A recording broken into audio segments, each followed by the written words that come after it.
वास्तव में जैसा हम सोचते हैं मृत्यु डेथ उतनी जल्दी नहीं आती है। यहाँ तक कि हम सांस लेना बंद कर देते हैं तो दिल की धड़कन रुक जाती है, पर दिमाग जिंदा रहता है कुछ समय के लिए।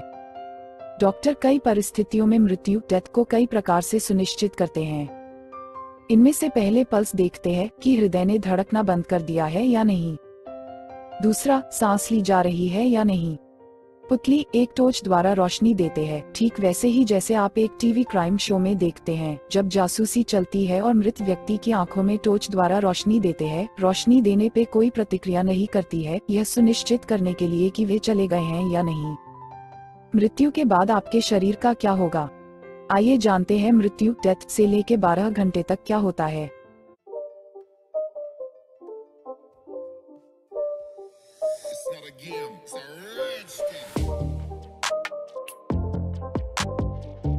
एक घंटे में मृत्यु डेथ के क्षण में शरीर की सभी मांसपेशियां शिथिल हो जाती हैं। इस अवस्था को प्राथमिक फ्लैसिडिटी कहा जाता है। मुंह अक्सर खुला रहता है, पलकें गिर जाती है, पुतलियां फैल जाती हैं और शरीर लचीला फ्लेक्सिबल हो जाता है।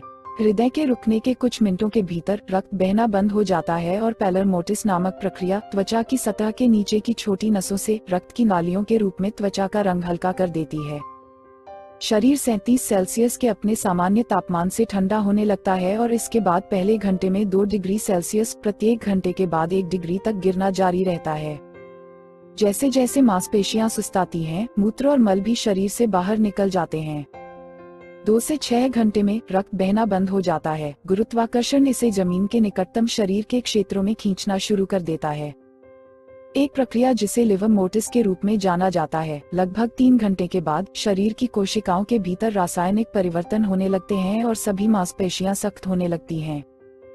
इस प्रक्रिया को रिगोर मोटिस के रूप में जाना जाता है और इस स्टेट में प्रवेश करने वाली पहली मांसपेशियां पलकें, जबड़े और गर्दन हैं। रिगोर मोटिस पूरे चेहरे के माध्यम से छाती के नीचे, बाहों और अंत में उंगलियों और पैर की उंगलियों से फैलती रहती है। पुराने दिनों में लोग पलकों पर सिक्के रखते थे।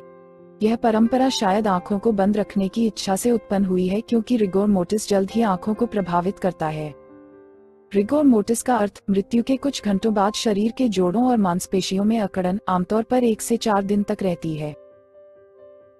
7 से 12 घंटे में हालांकि रिगोर मोटिस 12 घंटे तक जारी रहेगी। 7 घंटे बाद से लाश के अंगों को स्थानांतरित करना मुश्किल होगा।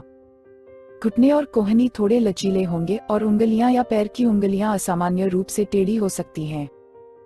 ये कारक फैक्टर कितने चरम हैं, यह व्यक्ति की उम्र, शारीरिक स्थिति और लिंग के साथ साथ हवा के तापमान और अन्य बाहरी कारकों फैक्टर पर निर्भर करेगा।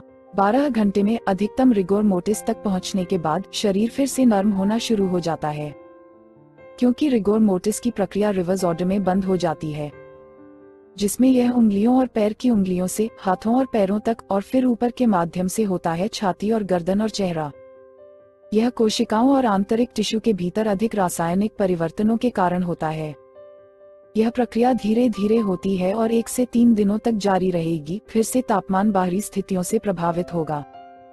लगभग 48 घंटों के बाद सभी मांसपेशियां फिर से शिथिल हो जाएंगी, जो कि एक अवस्था में पहुंचती है जिसे द्वितीयक फ्लेक्सिडिटी के रूप में जाना जाता है। यह पहले 12 घंटे है, लेकिन क्या होगा यदि एक शरीर को अगले कुछ दिनों, हफ्तों या महीनों के लिए विघटित डिकम्पोज होने के लिए छोड़ दिया जाए? अब अगर शरीर जला दिया जाता है तो यह राख में परिवर्तित हो जाता है, अन्यथा शरीर विघटित होना शुरू हो जाता है, चूंकि रक्त बहना बंद हो गया है और श्वसन बंद हो गया है। शरीर ना तो ऑक्सीजन प्राप्त कर सकता है और न ही कार्बन डाइऑक्साइड जैसे टॉक्सिक को निकाल सकता है। तो जहरीली कार्बन डाइऑक्साइड अम्लीय वातावरण बनती है कोशिकाओं के अंदर, अपने एंजाइमों के कारण अंदर से बाहर अपने स्वयं के कोशिकाओं को खाने के लिए। इसके अलावा हमारी आंत में, हमारी त्वचा आदि पर अलग अलग सूक्ष्मजीव होते हैं। क्योंकि इन सूक्ष्मजीवों को नियंत्रित करने के लिए अब कोई प्रतिरक्षा प्रणाली, इम्यून सिस्टम नहीं है, वे शरीर के विभिन्न हिस्सों की यात्रा करते हैं और विभिन्न गैसों को जारी करते हुए टिश्यू और अंगों को तोड़ना शुरू करते हैं। ये गैसें मक्खियों, मैगोट्स आदि जैसे कीटों को आकर्षित करती हैं, जो टिश्यू को भी खा जाती हैं। आखिरकार एक समय आता है जब केवल कंकाल छोड़ दिया जाता है। हालांकि समय के साथ कंकाल भी विघटित हो जाते हैं।